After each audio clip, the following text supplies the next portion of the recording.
Welcome to the Balanced Body Podcast, where Sherry Griggs, owner of Balanced Body Health and Wellness in Omaha, talks to us about health, wellness, and balancing hormones. Welcome to the Balanced Body Health and Wellness Podcast, here with Sherry Griggs, owner, operator, MacGyver of hormones of Balanced Body Medical here in Omaha. Right. How are you doing, Sherry? I'm great. And of course, now every time you say that, I'm going to think about Marty at our meeting yesterday going, and Sherry's going to fix it with a paper clip. Well, yeah, because wasn't MacGyver always really famous for like not having the right tools, but then getting... He could fix anything. He could figure any problem out with whatever he had, whatever tools or he had with him, and he could figure it out. And the cool thing is we have lots of tools at our fingertips because there's just so much data to run through when you're looking at the tests that you can do and the information that we're looking at. And in my case in particular, you know, when we're looking at what diet might fit my profile because of my circumstance, DNA, you know, what I'm dealing with currently is rebalancing and looking at hormones and supplementing, it becomes, I don't want to say easy, but it becomes a very easy path forward of what's good and what's not when it comes to eating. Right. And in my example of me, as we brought up before, but Atkins is a big old no. And why is that? Right? And that was specifically for you. Now, you brought up a good point when you said there's so much information out there. There's so much. And what people don't understand is that just because your friend said, oh my gosh, I lost so much weight on this, it was amazing, it was so, you know, it was maybe a little hard, but it was easy, right? Doesn't mean you will. And that was looking at your DNA when we did the Balanced Body Blueprint, where we actually checked your DNA to find out what you needed, right? What your body needed. We found that your body said stay away from saturated fats. Okay. And Atkins, very similar. I always joke, what's old is new again. It's just now called keto. But Atkins, the thing with Atkins was the same idea of getting into ketogenesis, eating fat, not eating carbohydrates, so that your body breaks down the fat that you have for energy, right? Because if you eat the carbohydrates, then the carbohydrates are the energy and the sugar and all that. And so, but Atkins said any fat, right? You know, I was around in those days and people were like, I'm living on bacon and I'm living on meat and I'm eating every fatty thing I can. And oh, I'm losing weight. That might be fine for them. I do also know that it was in those years I was doing insurance physicals and I was finding it was men in amazing shape to have kidney damage. Because of the keto / Atkins? Because of the so much protein, it was hard for their kidneys to break all that protein down. They were living on meat only, right? And so, you know, saturated fats can be very inflammatory. And so then them with so much protein, it's the kidneys that have to work through all of that. And it was causing kidney damage. So I think keto is a little more healthier in that it does recommend vegetables and things like that. It's just having you stay away from the carbohydrates, like the breads and the pastas and some of those things. For some reason, when I think of keto and Atkins, I think of two different types of diets for some reason. And keto in my mind seems a little bit more like nut heavy or something, whereas like Atkins, like you said, seems more like burgers and bacon. So it's interesting that they're kind of either the same or similar. Right. Keto's going to say lean meats, right? You know, and as I'm looking at this information I have from when I did my health coaching with IIN, and, you know, it even talks about saturated fats, good or evil, right? And this is within the Atkins.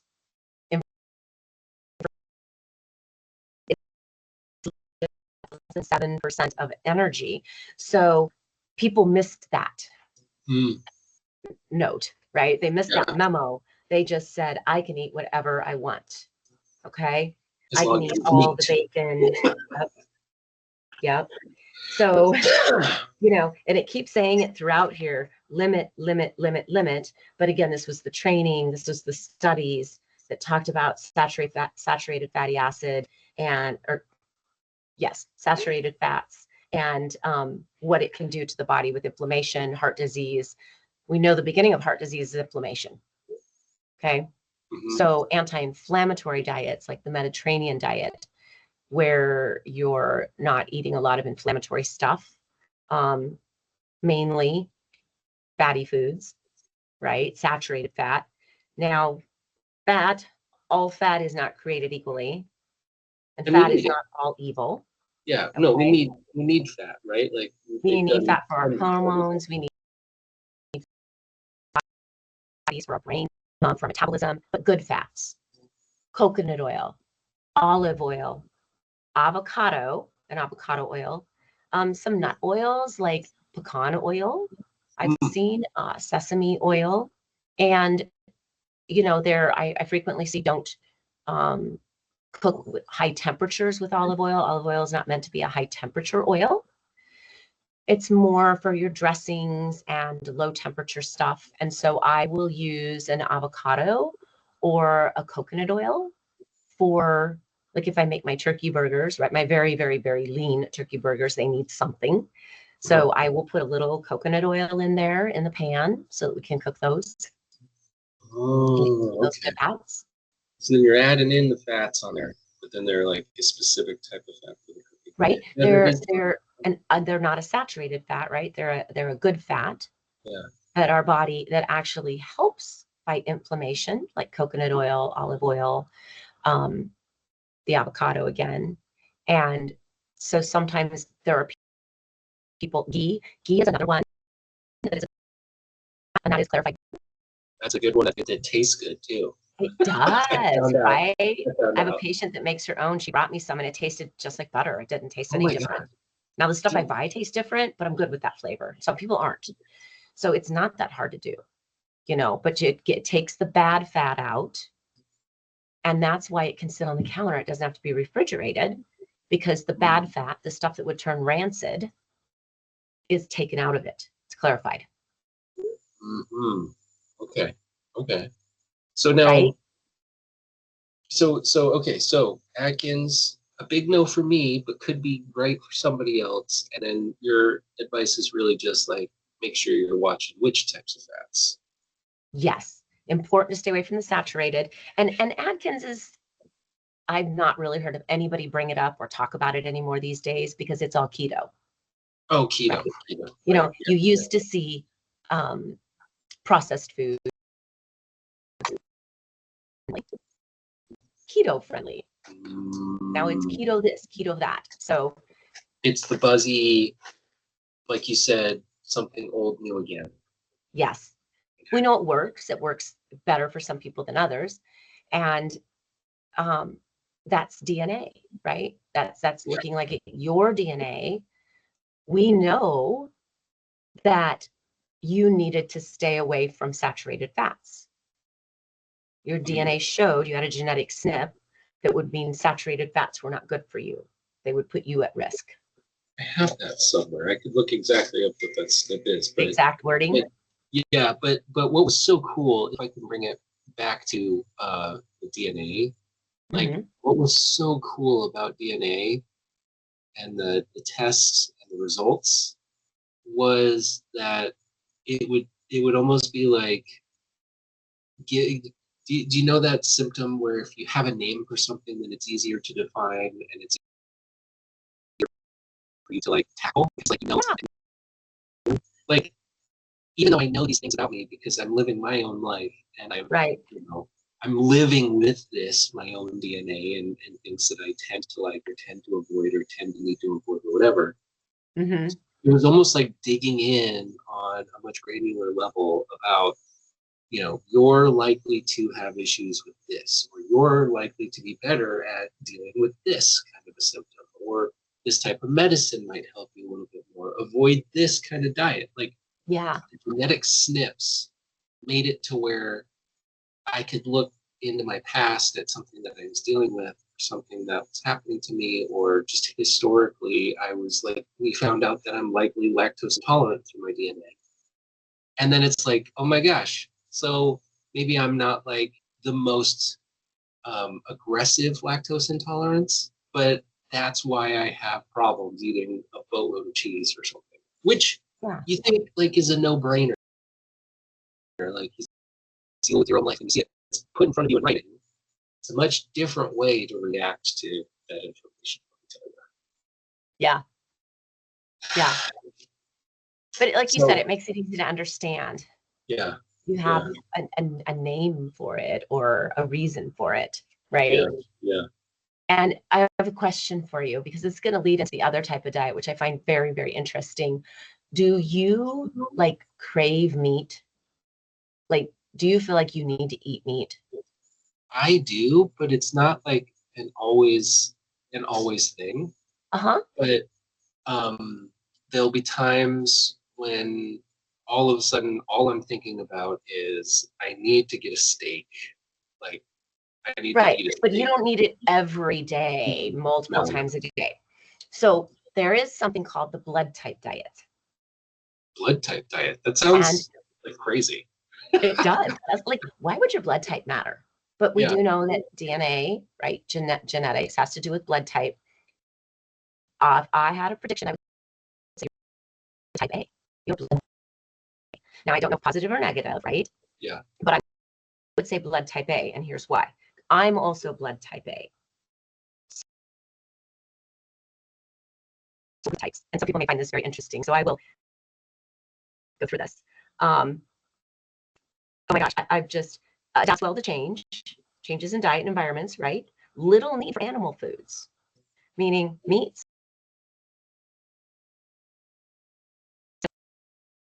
weakness, a sensitive digestive tract, vulnerable immune system, and open to microbial invasion. Oh. Okay. Here's the health risks: heart disease, cancer, anemia, liver and gallbladder disorders, and type 1 diabetes.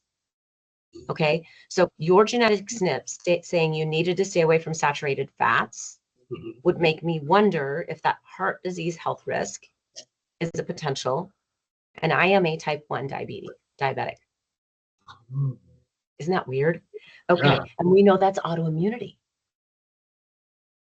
Why would your blood type have anything to do with autoimmunity? Very interesting. If you want to lose weight, you reduce your amount of meat, dairy, kidney beans, lima beans, and wheat. Well, I'm gluten-free. I don't really care if I eat meat. You shouldn't have dairy. Yes. If you want to increase, and so weight loss, increase vegetable oil, soy foods, vegetables, and pineapple. I love pineapple. So interesting. So do I. It's so good. I'm thinking you're type A. Calming and centering exercises, yoga or Tai Chi, not high intensity. Now I have a friend and she's an O. And this girl will almost be fanatical if she doesn't have her meat. I have to have meat. I have to have more meat. And she just craves it, right? Type O's have a hearty digestive tract, natural defenses against infections, and efficient metabolism, shorter small intestines, and less chance for cancer. Oh, and by the way, the type A, higher chance of cancer. I have had melanoma. I've had cancer. I mean, I'm so type A. Low tolerance for new diets and new environments. She's not good with change. Baked goods can make them be tired. Their health risks are low thyroid, inflammation, arthritis, blood clotting disorders, and ulcers.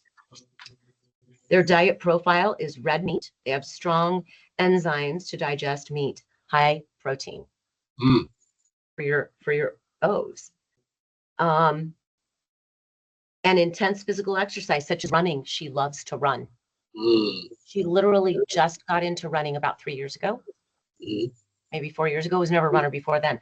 So, and then not to leave everybody out, the bees have a strong immune system, versatile adaptation to changes in diet and environment, strong nervous system.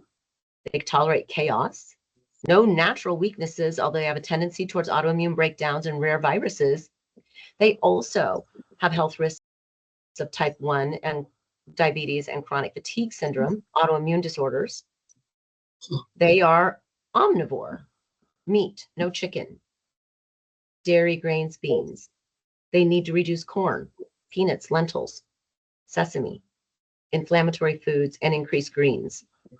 They like moderate physical activity with mental balance. And then our rare type AB. They adapt well to modern life. They have a rugged immune system. They have the combined benefits of type A and type B. A sensitive digestive tract, over tolerant immune system that allows for microbial invasion, and has trouble feeling understood by society. I wish we'd have some ABs out there that would tell us, do you feel not understood? Their health risks are heart disease, cancer, and anemia. Their diet profile is a mixed diet in moderation. Meat, seafood, dairy, tofu, beans, legumes, they can eat it all. But if they want to lose weight, they need to reduce their red meat, increase their tofu and seafood.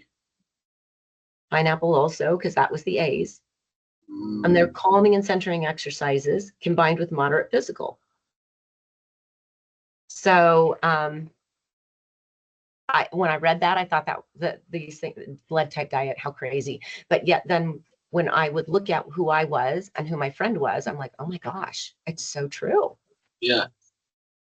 These similarities that cross over, you know, to like not just blood type, but other similarities that you look at, you know, and deal with. I'm thinking like position of the stars and, you know, star signs and stuff. But like, yes, it's a broad brush and it doesn't affect everybody the exact same way, but you know, lots of people dealing with the same sort of symptoms and having similar, you know, dietary needs because they have a certain blood type. That to me sounds right. Yeah. I'll probably figure out what my blood type is so I can try the test. I think you're an A. If I had to bet money, I'd say you're an A. I mean, you could maybe be a B, an AB, but I'd say you're definitely not an O. I'm definitely not. Not an O blood type. Definitely not. We should gamble on this and then test my blood type. I'll find out from the lab what that's going to cost. Blood typing. We'll put them in on the gamble. They would be like, here, we're putting money on it. One of you can win. Yeah.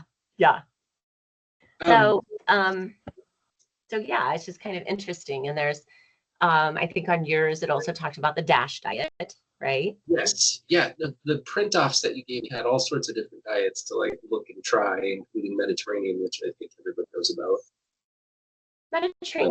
Mediterranean is a very anti-inflammatory diet, which is good, right? We recommend that a lot because it's not a hard diet, because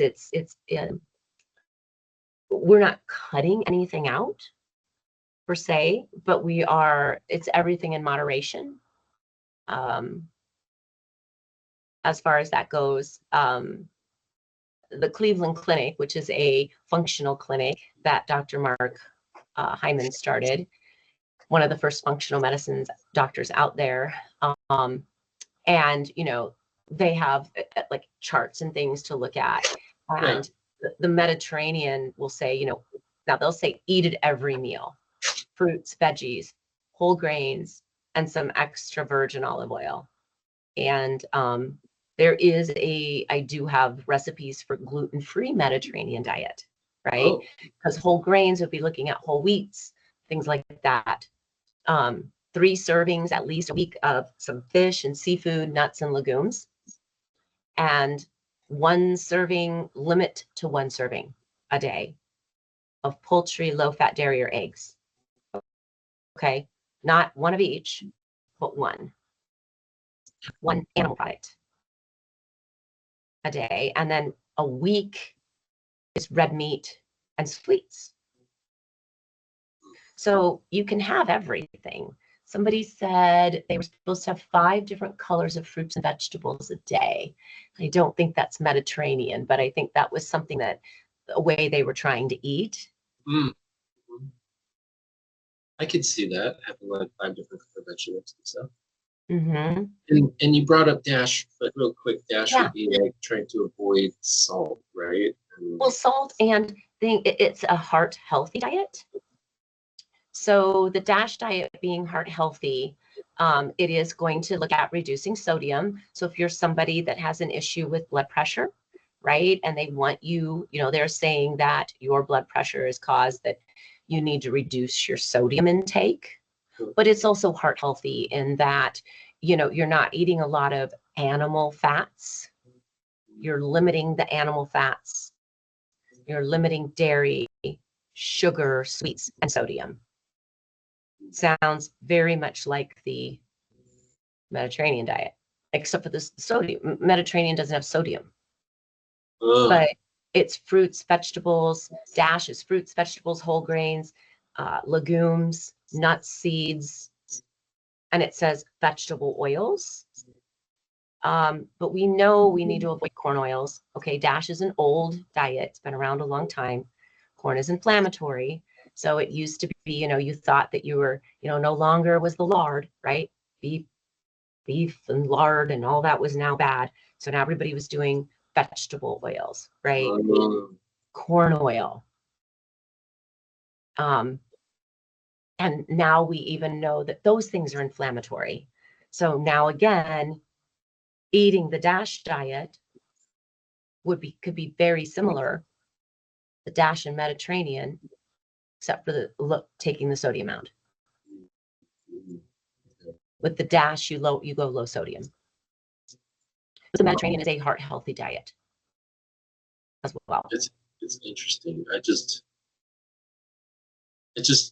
think it's great how there's all sorts of different ways.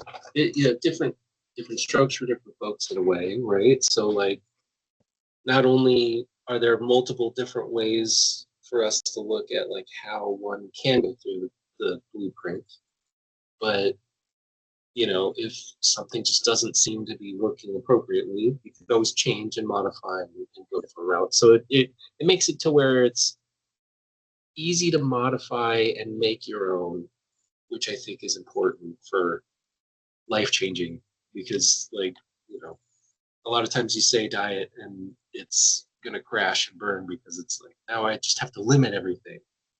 And one of the things that you and I had talked about for my journey was, we're not just limiting.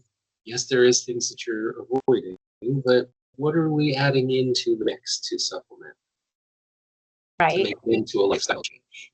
There were a full 2 pages of all the foods you could eat. And what's nice about the DNA doing the Balanced Body Blueprint is you don't have to guess. So maybe you go, oh, I'm going to try and do, I'm going to try to do keto, right? Maybe to find out that keto isn't what you need if you're type A, right? Haha. But maybe keto doesn't necessarily what you need. You need something else, but that's what the DNA tells us, right? The DNA tells us you needed to avoid dairy. You needed to avoid saturated fats. So in all reality, that's most red meats. So obviously chicken, fish, turkey, lean meats are going to be good for you. And now we start talking Mediterranean. Now we're talking fruits, vegetables. You need to avoid gluten. Well, there's your whole grain. So you need a gluten-free Mediterranean. So right there, that DNA tells us what's best for your body. And obviously, if you're fueling your body efficiently, you're not giving it a bunch of, I don't count calories, but let's say calories or inflammatory foods that it doesn't need, then the weight loss will just be natural. So your body gets to where it feels good. Well, and then also in particular with me, we found there was going to be a couple landmines in that, like my DNA I was likely to not feel satiated when I'm eating, right? So like I have to avoid snacking because I can over snack because I may be full but not feel it. So like it just gives us an opportunity to like look ahead and be like, if you're going this route with this diet, just make sure when you're snacking on more vegetables so that you can eat more. So even if you don't feel full, you're eating something that's not necessarily terrible. Well, and I've done this for years, and still, I always say 100 calories of ice cream, 100 calories of broccoli. Which one's going to make you feel full? Yep. Right? And then you've got the dairy, which is inflammatory. You've got the sugar, which is inflammatory in this little ice cream. You've got, depending on if it's homemade, you've got a lot of preservatives and artificial flavors and things in it. Or you get broccoli, which has none of that stuff. None of the artificial preservatives or flavorings or food colorings or sugar, inflammatory sugar or dairy, or maybe even a saturated type of fat. It's got none of that in it. But yet you'll be full. I know we've been getting tons of cucumbers out of our garden, and I'll just sit and eat a whole bunch of cucumbers and I'll be stuffed. Yeah. And all I've eaten is cucumbers. Prepared the right way, cucumbers, and especially lately, we're not growing them, but like we've been eating squash like it's our job. Squash, like just different plants. Yep.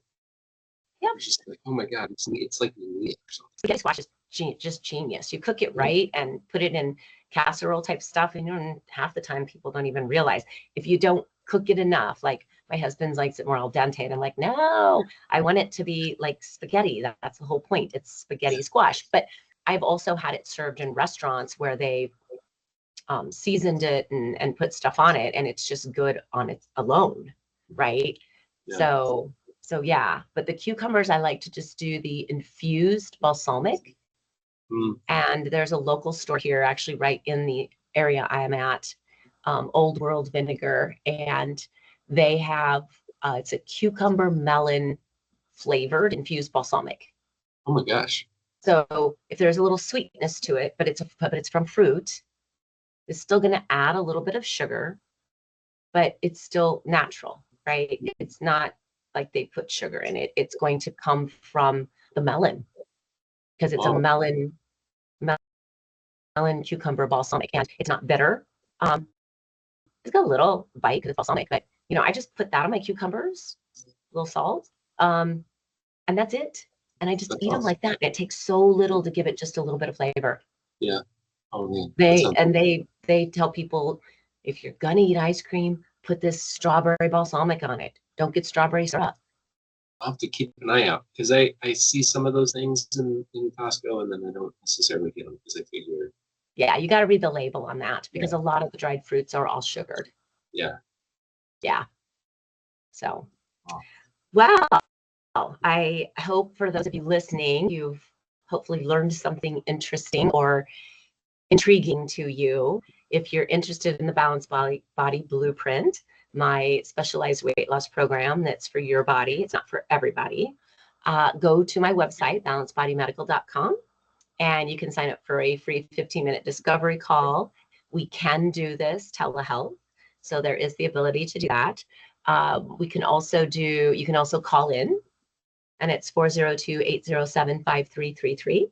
You can get signed up for a consultation or discovery call. The discovery call is free, and we do charge for consultations, but we can talk to you if you'd like to learn more. And I highly recommend it. So if you're thinking about it, just jump right in. All right. Sounds good. Thanks, John. Sherry. This has been the Balanced Body Medical Podcast with Sherry Griggs, owner of Balanced Body Health and Wellness. If you're looking to find Sherry, go ahead and look for the website, balancedbodymedical.com. If you're looking for the business and you want to find Sherry at her office, you can find her at 10815 Elm Street in Rockbrook Plaza. Thank you.